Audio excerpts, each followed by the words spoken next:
5 sekrete që do ju ndihmojnë të keni çfarë të doni në jetën tuaj. Pse disa njerëz arrin gjithçka që duan, çdo njeri ka ëndra, dëshira dhe qëllime. Disa arrin të realizojnë gjithçka që duan, ndërsa të tjerë përballen me pengesa të vazhdueshme. Çfarë i dallon ata që arrin suksesin nga të tjerët? A është fati, talenti, rrethanat apo diçka më shumë? Përgjigjja qëndron në disa sekrete të thjeshta, por të fuqishme, të cilat mund të mësohen dhe praktikohen nga çdo kush. Në këtë udhëzues të detajuar, do të zbulojmë 5 sekretet kryesore që kanë përdorur njerëzit më të suksesshëm në botë për të arritur çdo qëllim të tyre. Çdo sekret do të shpjegohet me shembuj real, ushtrime praktike dhe këshilla të vlefshme për t'u zbatuar menjëherë në jetën tuaj. Kapitulli 1. Sekreti i parë, qartësia e qëllimit. 1. Pse është e rëndësishme të dish saktësisht çfarë do? Shumica e njerëzve nuk arrin të kenë atë që duan, sepse nuk e dinë saktësisht se çfarë duan. Qartësia është hapi i parë drejt realizimit të çdo ëndre. Nëse nuk ke një qëllim të qartë, është si të udhëtosh pa hartë, mund të ecësh shumë, por nuk mbërrin askund. Ushtrime për të gjetur qëllimin tuaj. Merrni një fletë dhe shkruani: çfarë dua më shumë në jetën time? Përshkruani në detaje: si duket, si ndiheni, kush është pranë jush, çfarë po bëni, vendosni një afat kohor. Kur dëshironi të arrini këtë qëllim, shembull praktik, Sara kishte një dëshirë të paqartë të jetë e lumtur. Kur filloi të shkruaj saktësisht çfarë do të thoshte lumturia për të, një punë që e pasiononte, më shumë kohë me familjen, shëndet të mirë, ajo filloi të ndërmerrte hapa konkret drejt këtyre qëllimeve. 1-2. Si të krijosh një vizion të fuqishëm? Përdorni vizualizimin. Çdo mëngjes, imagjinoni veten sikur keni arritur qëllimin tuaj. Krijoni një vision board, një poster me foto dhe fjalë që përfaqësojnë ëndrat tuaja. Flisni për qëllimet tuaja me njerëz që ju mbështesin. Kapitulli 2. Sekreti i dytë, besimi në vete. 2-1. Fuqia e mendjes dhe vetbesimit. Besimi në vete është thelbësor për të arritur çdo qëllim. Nëse nuk besoni se mund ta bëni, askush nuk do t'ju ndihmojë të arrini atje. Mendja është si një kompjuter i fuqishëm. Ajo që i thoni vetes, ajo bëhet realiteti juaj. Ushtrime për rritjen e vetbesimit. Shkruani çdo ditë 3 arritje të vogla që keni bërë. Përsëritni afirmime pozitive si: unë jam i aftë të arrij qëllimet e mia. Mos u krahaso me të tjerët, krahaso veten me versionin tënd të dieshëm. Shembull praktik. Arbeni donte të fillonte një biznes, por kishte frikë nga dështimi. Ai filloi të lexonte histori suksesi, të mësonte nga gabimet dhe të fliste me njerëz pozitiv. Vetbesimi i tij u rrit dhe më në fund hapi biznesin e tij të parë. 2-2. Si të përballesh me dyshimet dhe frikën? Prano që frika është normale, por mos lejo të të ndalojë. Shkruaj frikën në letër dhe pyet veten: çfarë është më e keqja që mund të ndodhë? Vepro pavarësisht frikës. Veprimi është armiku më i madh i dyshimit. Kapitulli 3. Sekreti i tretë, veprimi i qëndrueshëm. 3-1. Pse veprimi është çelësi i çdo suksesi? Dëshirat dhe ëndrat janë të bukura, por pa veprim ato mbeten vetëm fantazi. Çdo sukses i madh është rezultat i veprimeve të vogla, të përditshme. Edhe një hap i vogël çdo ditë ka një efekt të jashtëzakonshëm në kohë. Ushtrime për të ndërmarrë veprime të qëndrueshme. Ndani qëllimin tuaj në hapa të vegjël dhe të arritshëm. Caktoni një detyrë të vogël çdo ditë që ju çon më afër qëllimit. Përdorni një kalendar ose aplikacion për të ndjekur progresin tuaj. Shembull praktik: Elira donte të humbiste peshë, por ndihej e mbingarkuar nga qëllimi i madh.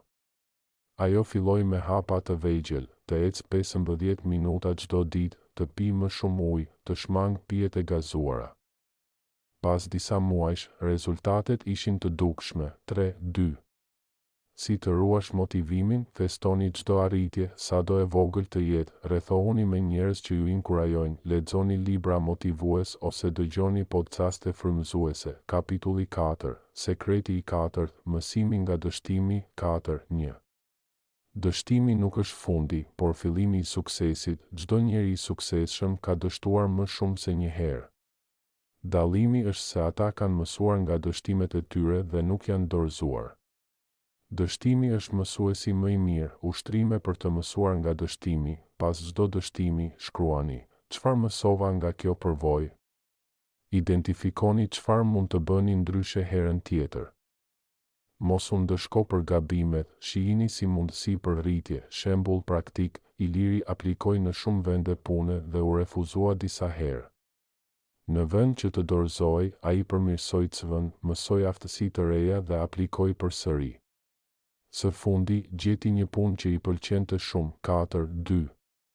Si të kthesh dështimin në sukses, analizo dështimin pa emocione negative, kërko feedback nga të tjerët, bëj ndryshimet e nevojshme dhe provo përsëri. Kapitulli 5, Sekreti i 5, mirënjohja dhe dhënia. 5.1. Fuqia e mirënjohja është një nga sekretet më të mëdha të suksesit dhe lumturisë. Kur je mirënjohës për atë që ke, tërheq më shumë gjëra pozitive në jetën tënde. Ushtrime për mirënjohje. Çdo mëngjes, shkruaj 3 gjëra për të cilat je mirënjohës. Shpreh falënderime njerëzve që të ndihmojnë. Reflekto mbi arritjet e tua dhe festo progresin. 5.2. Dhënia, sekreti i bollëkut. Kur ndihmon të tjerët, universi të shpërblen shumë fish. Dhënia nuk ka të bëjë vetëm me para, por me kohë, dije, dashuri dhe mbështetje. Shembull praktik, Drita filloi të jepte mësime falas për fëmijët e lagjes. Ajo ndjeu një kënaqësi të madhe dhe, si rrjedhoi, filloi të merrte më shumë mundësi në jetën e saj profesionale dhe personale. Përmbledhje, si ti zbatosh këto 5 sekrete në jetën tënde?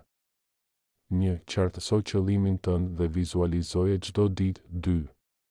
Beso në vete dhe përballu me frikën. 3. Vepro çdo ditë, edhe kur nuk ke motivim. 4. Mëso nga dështimet dhe mos u dorëzo. 5. Ji mirënjohës dhe jep pa pritur asgjë në këmbim. Ushtrime praktike për çdo ditë. Mbaj një ditar suksesi dhe mirënjohjeje. Vendos objektiva javore dhe mujore. Reflekto çdo mbrëmje. Çfarë bëra sot që më afron më shumë të qëllimi im? Ndihmo dikë tjetër pa pritur shpërblim. Shembull frymëzues nga jeta reale. Oprah Winfrey, nga një fëmijëri e vështirë në një nga gratë më të fuqishme në botë, fal qartësisë së qëllimit, vetbesimit, veprimit të qëndrueshëm, mësimit nga dështimi dhe mirënjohjes. Steve Jobs dështoi, u largua nga kompania që krijoi, por u rikthye më i fortë, sepse kur nuk hoqi dorë nga vizioni i tij. J.K. Rowling, refuzuar nga shumë botues, por nuk u dorëzua dhe sot është një nga shkrimtarët më të suksesshme në botë. Përfundim, çdo njeri mund të ketë çfarë të dojë në jetë, sekretet e suksesit nuk janë të rezervuara për të veçantët. Çdo kush që i zbaton me përkushtim këto parime, mund të arrijë çdo qëllim, të realizojë çdo ëndër dhe të ketë jetën që dëshiron.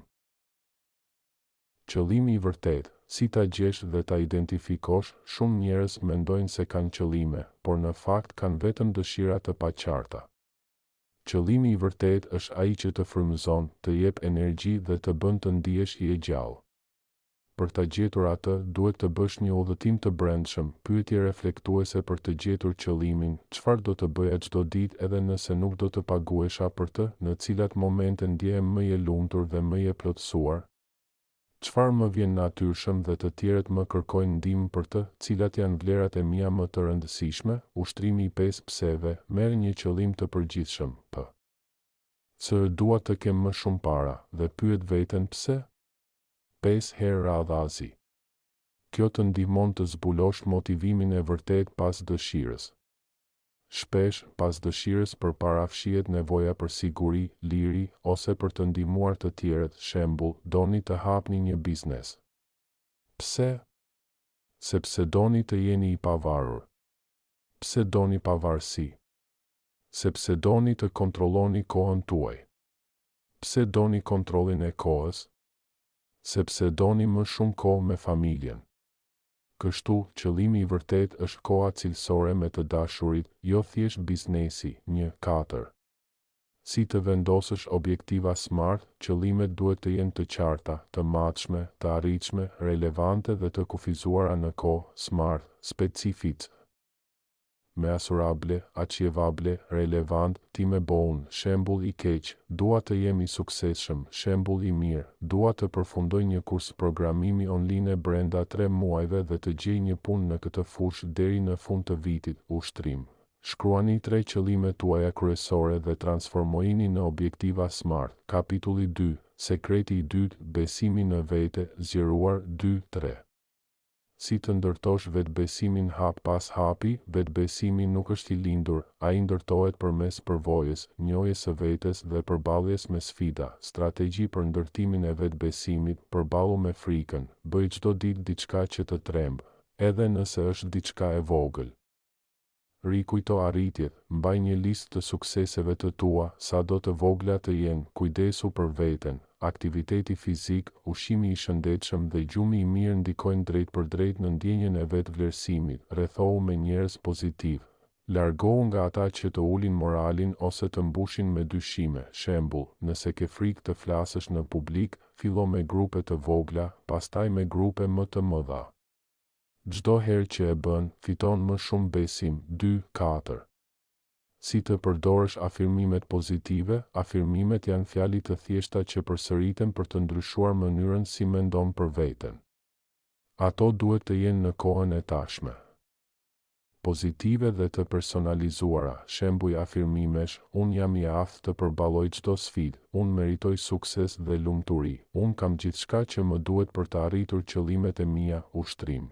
Zgjidh 3 afirmime që të përshtaten dhe përsëriti çdo ditë para pasqyrës për 21 ditë. Kapitulli 3, sekreti i tretë, veprimi i qëndrueshëm, zgjeruar 3-3. Si të krijosh zakone të reja që të çojnë drejt suksesit? Zakoni është një veprim që përsëritet aq shpesh sa bëhet pjesë e natyrshme e ditës. Suksesi është rezultat i zakoneve të mira të ndërtuara me kalimin e kohës. Hapat për të ndërtuar një zakon të ri. Zgjidh një zakon të vogël, p.s. Të lexosh 10 minuta çdo ditë, lidhe me një zakon ekzistues, p.s. Pas mëngjesit, shëno progresin në një kalendar, shpërbleje veten për çdo ditë që e arrin. Shembull, nëse dëshiron të bëhesh më i organizuar, fillo çdo mbrëmje duke shkruar 3 gjëra që do të bësh nesër. 3-4. Si të menaxhosh kohën dhe të shmangësh prokrastinimin? Prokrastinimi është armiku i madh i veprimit. Për ta mposhtur, përdor teknika si teknika Pomodoro. Puno 25 minuta, pastaj bëj 5 minuta pushim. Lista e prioriteteve. Fillon ditën me detyrën më të rëndësishme, elimino shpërqendrimet, fik telefonin. Mbyll rrjetet sociale gjatë punës, ushtrim, bëj një listë të detyrave të nesërme dhe renditi sipas rëndësisë. Fillon me detyrën më të vështirë. Kapitulli 4, sekreti i katërt, mësimi nga dështimi, zgjeruar 4-3. Si të zhvillosh një mentalitet rritjeje? Growth mindset. Një person me mentalitet rritjeje beson se aftësitë mund të zhvillohen përmes përpjekjes dhe mësimit. Ky mentalitet të ndihmon të shohësh dështimin si mundësi për rritje, jo si fund. Si të kultivosh këtë mentalitet? Shiko çdo sfidë si mundësi për të mësuar diçka të re. Mos e merr kritikat personalisht, përdori për t'u përmirësuar. Feston përpjekjen, jo vetëm rezultatin. Shembull, kur një projekt dështon, në vend që të ndihesh i paaftë, pyet veten: çfarë mësova? Si mund të bëj më mirë herën tjetër? 4-4. Si të kërkosh dhe të pranosh feedback konstruktiv? Feedbacku është një dhuratë. Ai të ndihmon të shohësh verbëri që vetë nuk i sheh. Këshilla për të marrë feedback, pyet njerëz të besuar: çfarë mendon se mund të përmirësoj? Mos u mbro kur merr kritika, dëgjo me vëmendje, falëndero personin që të ndihmon të rritesh. Kapitulli 5, sekreti i pestë, mirënjohja dhe dhënia, zgjeruar 5-3. Si të praktikosh mirënjohjen në përditshmëri? Mirënjohja është një praktikë që ndryshon mënyrën si sheh jetën. Ajo të ndihmon të fokusohesh në atë që ke, jo në atë që mungon. Ide për të ushtruar mirënjohjen: mbaj një ditar mirënjohjeje dhe shkruaj çdo ditë 3 gjëra të vogla për të cilat je falënderues. Shpreh mirënjohje verbale njerëzve rreth teje.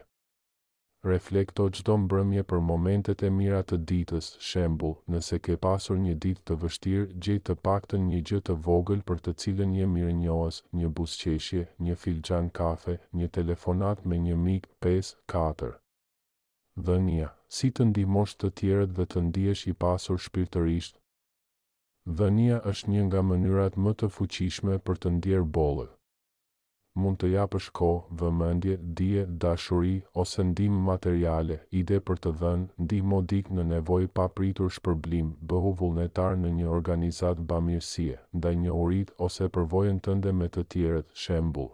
Një i ri që ndihmon të moshuarit në lagje me blerjet e përditshme ndjen kënaqësi të madhe dhe fiton respektin e komunitetit. Reflektim i thelluar. Si të ndërthurësh të 5 sekretet në jetën tënde? Çdo mëngjes fillo me një vizualizim të qëllimit tënd, përsërit afirmime pozitive dhe kujto arritjet e tua. Bëj një veprim të vogël çdo ditë drejt ëndrrës tënde. Kur has pengesa, pyet veten, çfarë mund të mësoj nga kjo? Shkruaj çdo mbrëmje për çka je mirënjohës dhe si mund të ndihmosh dikë nesër. Shembuj të tjerë frymëzues shqiptar dhe ndërkombëtar. Majlinda Kelmendi, kampione olimpike, ajo ka kaluar shumë sfida dhe dështime, por qartësia e qëllimit, besimi në vete, veprimi i qëndrueshëm dhe mirënjohja për rrugën e saj e bën të pamundurën të mundur. Elon Musk ka dështuar me raketa, makina elektrike dhe kompani të ndryshme, por kur nuk ka ndaluar së vepruari dhe mësuar nga çdo gabim. Ushtrime javore për zhvillim personal.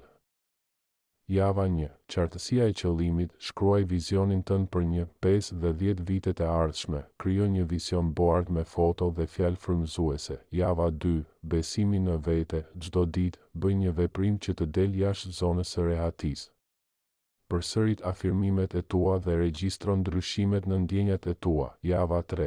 Veprimi i qëndrueshëm. Ndaj qëllimin tënd në hapa të vegjël dhe vendos një kalendar për çdo hap. Shëno çdo ditë progresin dhe shpërble veten për përpjekjet. Java 4. Mësimi nga dështimi. Reflekto mbi një dështim të fundit dhe shkruaj çfarë mësove prej tij. Kërko feedback nga një person që respekton. Java 5. Mirënjohja dhe dhënia. Fillon dhe mbaron ditën me një listë mirënjohjeje, ndihmo dikë në nevojë ose bëhu vullnetar. Përmbledhje finale, të kesh çfarë dëshiron në jetë nuk është çështje fati, por zgjedhje, përkushtimi dhe praktikimi i këtyre 5 sekreteve çdo ditë. Qartësia e qëllimit të jep drejtim, besimi në vete të jep forcë, veprimi të çon përpara, mësimi nga dështimi të bën më të mençur, ndërsa mirënjohja dhe dhënia të mbushin me bollëk dhe lumturi.